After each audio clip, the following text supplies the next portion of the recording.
Inni ma'aka ya masrur. Bismillahirrahmanirrahim. Assalamualaikum warahmatullahi wabarakatuh. Pemirsa MTA dimanapun Anda berada, senang sekali rasanya saya Irfan Habibur Rahman dapat kembali menjumpai pemirsa dalam program Seruan Khalifah. Itu program yang akan mengupas kembali khutbah dan juga pidato yang disampaikan oleh Hadrat Amirul Mukminin Hadrat Mirza Masroor Ahmad Khalifatul Masih Al-Khamis Ayyadu Ta'ala Binasil Aziz. Pada episode kali ini kita akan membahas khutbah yang beliau sampaikan pada tanggal 6 November 2020 di Masjid Mubarak Islamabad, Tilford, UK berkenaan dengan tahun baru periode Tahrik Jadid yang ke-87.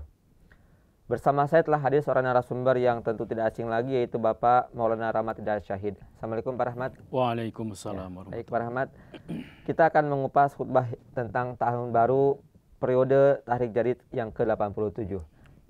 Sebagaimana yang disampaikan pada khutbah yang sebelumnya, di episode sebelumnya, kita sudah membahas bagaimana falsafah daripada pengorbanan harta. Kemudian dalam khutbah ini juga Huzur menyampaikan terkait dengan salah satu tujuan utama daripada pengorbanan Tahrik Jadid ini adalah bagaimana untuk memenangkan Islam yang sejati ya, di akhir zaman ini. Dan salah satu indikatornya adalah adanya persatuan yang terjadi di kalangan umat Islam. Namun kita melihat faktanya adalah negara-negara Islam terpecah belah, ya, masing-masing berperang dan lain sebagainya. Jadi tidak ada persatuan di situ. Ya. Dan sebagai akibatnya orang-orang yang menentang Islam dengan mudahnya melakukan hal-hal yang membuat Islam terpojok, mengucapkan ujaran-ujaran kebencian, membuat penghinaan terhadap Islam dan lain sebagainya. Mungkin Pak Rahmat bisa sedikit jelaskan apa dampak dari ketidakadanya persatuan di kalangan umat Islam ini. Jadi memang betul sekali ya. Mungkin sebelumnya saya ingin berangkat sebagai penjelasan ini untuk menjelaskan tentang tadi salah satu tujuan dari adanya program Tahrik Jadid ini adalah untuk memenangkan Islam ya, yaitu dengan cara menyebarkan para mubalik yang akan menablighkan Islam yang sejati ini ke seluruh pelosok dunia. Kita tahu bahwa Allah Ta'ala telah menakdirkan bahwa di akhir zaman ini satu-satunya agama untuk seluruh umat manusia itu adalah Islam. Oleh karena itulah Islam ini telah Allah Ta'ala jadikan sebagai agama yang universal, yang sempurna ajarannya, yang juga bisa dianut dan dipraktikkan oleh seluruh umat manusia dari berbagai macam suku dan golongan. Jadi mau orang Eropa, orang Asia, orang Amerika, orang Afrika, orang manapun, dari suku apapun, mereka semuanya bisa menjalankan ajaran Islam ini dengan benar, dengan baik dan benar. Masalahnya adalah seperti tadi disampaikan, gambaran Islam yang ada pada saat ini di dunia itu sangat-sangat tidak baik, sangat-sangat buruk. Nah, gambaran Islam yang sejati, gambaran Islam yang hakiki yang dibawa oleh Rasulullah SAW itu seolah-olah sudah tertutupi oleh penafsiran-penafsiran yang keliru yang mereka praktekkan dalam amaliyah mereka ini, sehingga seolah-olah Islam ini adalah agama yang barbar, agama yang mengajarkan kebencian, mengajarkan pembunuhan kepada para pengikutnya dan sebagainya, agama yang tidak menghormati hak-hak umat manusia, tidak menghargai kaum perempuan dan sebagainya, agama yang membeda-bedakan manusia dan sebagainya. Nah ini, jadi gambaran Islam yang hakiki ini tidak ada. Padahal tadi Islam misalkan dalam hadis al-Islamu ya'lu wa la yu'la alaihi, Islam itu adalah tinggi dan tidak ada yang lebih tinggi daripada Islam. Tetapi faktanya saat ini bagaimana? Nah ini bahkan seperti tadi ada kejadian teror terhadap Islam ya, karena kebencian-kebencian orang-orang di kalangan Islam yang salah memahami Islam, yang salah memandang Islam, akhirnya timbul caci maki terhadap Islam, timbul serangan-serangan terhadap ajaran-ajaran Islam. Salah satunya seperti yang terjadi kasus di Perancis tadi. Nah, sebagai respon dari Hadrat Khalifatul Masih Al-Khamis Ayyadu Ta'ala Aziz ini, beliau sampaikan juga di dalam bagian terakhir dari khutbah beliau yang berkenaan dengan Tahrik Jadid ini, karena sangat berkaitan sekali. Berkaitannya adalah karena adanya program Tahrik Jadid ini adalah tujuannya salah satunya adalah untuk menyebarkan Islam ke seluruh penjuru dunia. Dalam artian bukan hanya menyebarkan Islam secara agamanya, ajarannya juga gitu. Sehingga orang-orang yang saat ini mereka masih salah memahami tentang ajaran Islam, mereka akan tercerahkan. Ya, para mubalik kita di seluruh dunia bekerja keras untuk menampilkan Islam yang ramah, ya, bukan Islam marah kalau kata. Islam yang ramah, Islam yang apa namanya, sangat manusiawi, Islam yang hijau kalau istilah Pak Amer kita, ya. Nah ini jadi bagaimana bentuk Islam yang sebenarnya itu yang sedang kita perlihatkan ke dunia. Kesalahpahaman yang ada pada mereka itu kita bersihkan. Yaitu seperti tadi yang disampaikan oleh Pak Irfan, kemenangan Islam yang sedang diusahakan oleh Jemaat Ahmadiyah ini, salah satunya adalah harus ada persatuan di kalangan umat Islam. Nah saat ini kita mau tidak mau gitu ya, kita harus jujur bahwa umat Islam di seluruh dunia ini tidak memiliki persatuan. Sehingga ketika ada serangan terhadap Islam, baik itu verbal maupun serangan langsung, tidak banyak yang bisa dilakukan oleh umat Islam. Malah respon yang mereka berikan justru sebaliknya. Kontradiktif ya? Kontraproduktif. Kontraproduktif. Artinya mereka memberikan respon karena kecintaannya terhadap Islam terganggu gitu ya. Gairat mereka ini muncul, tetapi respon yang mereka berikan justru semakin memperburuk citra Islam. Seperti yang terjadi di Perancis setelah adanya statement yang disampaikan oleh Presiden Perancis, ada respon yang sangat negatif dari beberapa kaum muslim yang ada di sana dengan melakukan pembunuhan. Nah ini sangat-sangat kontraproduktif sekali. Bagaimana kita mau menjelaskan tentang Islam yang benar kalau contoh yang mereka lakukan seperti itu. Jadi sebenarnya stigma Islam itu adalah agama yang penuh dengan kebencian, penuh dengan anarkisme dan lain sebagainya, itu justru diciptakan oleh orang-orang Islam sendiri ya? Orang-orang Islam sendiri itu tercipta, ya memang ada sebab akibatnya. Di sini Huzur pun sampaikan bahwa kenapa misalkan di sebagian kalangan Islam memberikan respon yang seperti itu, malah di tengah-tengah mereka itu kebencian terhadap bangsa lain itu semakin meningkat. Ya memang ini ada sebabnya juga. Ya, nah, sebabnya adalah karena orang-orang di luar Islam yang salah memahami Islam, yang menganggap Islam sebagai suatu ancaman, mengeluarkan statement atau kebijakan yang salah tentang yang merugikan Islam, bahkan sampai menghina wujud suci Rasulullah SAW. Nah ini direspon dengan sangat negatif oleh mereka. Nah ini sehingga wajah Islam ini semakin hancur, ya, semakin buruk di mata mereka. Jadi ada sangkut pautnya. Jemaat Ahmadiyah di sini sebagaimana Huzur sampaikan bahwa ya umat Islam seluruh dunia, katanya Huzur sampaikan, minimal kalau mereka tidak bisa bersatu karena alasan politik dan sebagainya, karena berbagai macam kepentingan dan sebagainya, ya minimal ketika ada kasus seperti di Perancis kemarin, minimal mereka ini satu suara, katanya. 50 lebih anggota negara-negara Islam di bawah OKI itu, mana suara mereka, katanya. Minimal mereka itu satu suara mengecam apa yang disampaikan oleh Presiden Perancis ini, dan tunjukkan kepada mereka Islam yang benar itu yang bagaimana gitu. Memang di sini disampaikan juga oleh Huzur, misalkan dari Erdogan, ya, Presiden Turki, ya, yang menyampaikan satu statement untuk memboikot juga, ya, salah satunya produk-produk Perancis. Tetapi ya meskipun misalkan di satu sisi dia Presiden Perancis ini agak cooling down ya sedikit, ya. Tapi tetap saja dia merasa bahwa apa yang disampaikannya itu benar. Ini kan satu kekeliruan yang tidak bisa dibersihkan atau diluruskan dengan cara begitu. Ini yang sedang kita sampaikan. Ajaran Islam yang hakiki itu seperti apa sih? Apa yang diajarkan oleh Islam itu? Islam ini agama yang sempurna, agama yang universal. Allah Ta'ala jadikan Islam ini sebagai agama untuk seluruh umat manusia. Nah, ini ada orang yang masih berpikiran semacam itu. Artinya ada yang keliru dalam pemahaman dia. Huzur pun di sini misalkan sampaikan tentang respon yang berbeda dari PM Kanada, ya. PM Kanada, ya. Nah ini justru Huzur bisa dibilang memuji PM Kanada ini karena apa? Karena dia termasuk pemimpin Amerika, ya, pemimpin Kanada yang mengecam pernyataan Presiden Prancis. Seharusnya Tuhan tidak mengatakan hal semacam itu. Tidak boleh melakukan suatu statement yang akan menyinggung perasaan orang-orang yang beragama. melakukan statement seperti itu, dan juga jangan pernah menyerang pemimpin dari pemimpin agama mereka. Nah, ini karena efeknya itu akan sangat buruk sekali gitu kan. Ya, jadi Huzur sampaikan ya minimal katanya para pemimpin negara-negara Islam itu minimal satu suara lah katanya.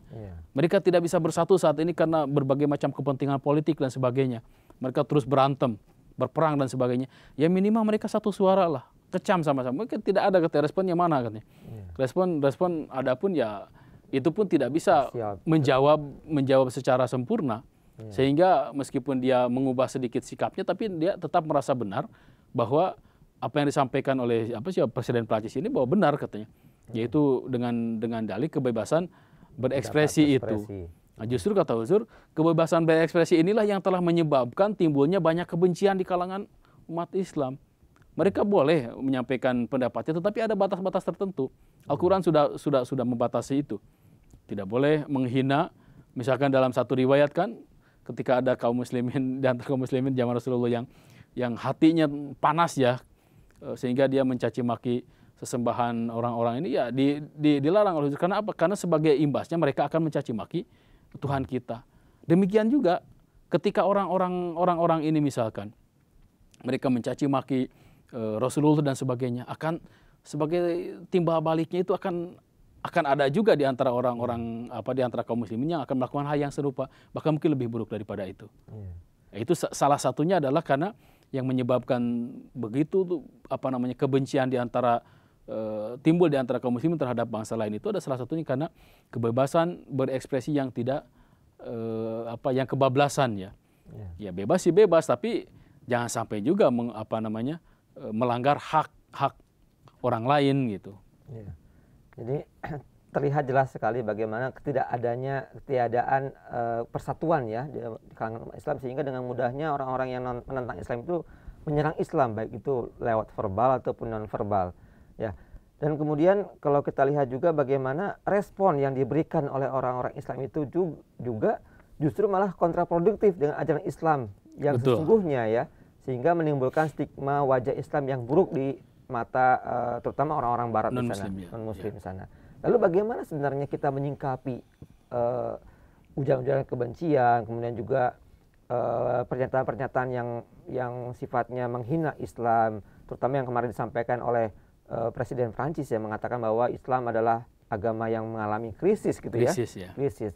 Lalu bagaimana sebenarnya respon yang harus kita tunjukkan kepada dunia untuk menghadapi ujaran-ujaran seperti itu? Ini memang pertama-tama ya memang Huzur meng-highlight ya masalah statement ini yang menyatakan bahwa umat Islam ini dalam kondisi krisis. Ya kata Huzur, ya harusnya yang dia lihat itu adalah dirinya sendiri katanya. Yang krisis itu adalah dia katanya. Karena apa ya? Dia sendiri tidak percaya kepada, dia sendiri sudah meninggalkan kekristenannya, dia sendiri tidak percaya kepada agama dan sebagainya. Nah, yang krisis kan dia. Islam itu kan bagaimana nih? Islam itu tetap hidup sampai sekarang katanya. Orang-orang terus berdatangan memeluk Islam. Nah, ini buah-buah keberkatan daripada Islam ini tetap terlahir dan sebagainya. Justru yang sedang krisis itu adalah dia katanya. Adapun respon kita ketika ada hal-hal semacam itu, ini sudah berulang kali disampaikan oleh Huzur ya dalam berbagai kesempatan. Bukan yang pertama. Bukan yang pertama. Ya sebelumnya kan ada kartun di Swedia ya, di Swedia dan di Perancis juga. Kemudian ada seorang politikus dari Belanda yang menyampaikan kesalahpahaman dia diungkapkan dengan cara yang sangat tidak elok ya. Itu pun sudah diberikan responnya oleh Huzur.